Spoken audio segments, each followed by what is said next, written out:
Spurs for the championship. Incentive enough for Coventry to repeat their FA Cup final victory and beat Spurs 2-1. The roar that greeted Coventry City forgave them their pre-season failures. Glorious sunshine, it all augured well. With due diplomacy, the FA Cup stayed locked in the trophy room. Anyone but Tottenham, and odds are the silverware, would have done the rounds. It's a day when much is expected of newcomers. Optimism and hope springs eternal.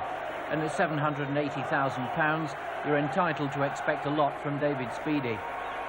Richard Gough was the unlikely man first to show. It had a Grizovic scrambling on the turf. That was nothing compared with the ping-pong in Tottenham's goalmouth.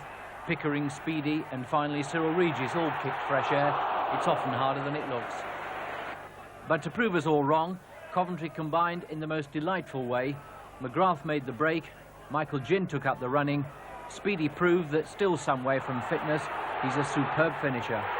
No disguising Speedie's delight, nor the fans. It was the perfect start. Defenders always fancy themselves as goal scorers. Brian Kilcline thundered in a free kick. Ray Clemens showed that at nearly 40, he's still one of the best. Nick Pickering was next to pepper the Tottenham goal, a superbly instinctive save by Clemens from Bennett's cross. Coventry seemed destined never to score again, and quite how this one escaped, we'll never know.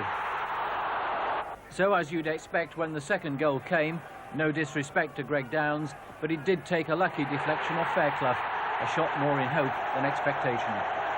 If Tottenham were to salvage anything, they needed to get something together in midfield, and Johnny Method's introduction was no surprise. It didn't take long before his influence worked, and Gary Mabbott did a Downs, scoring with a deflection.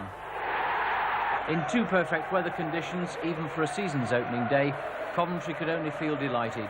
3 points, a display that had taken Tottenham apart, and every sign that the one-season wonder tag couldn't be further from the truth.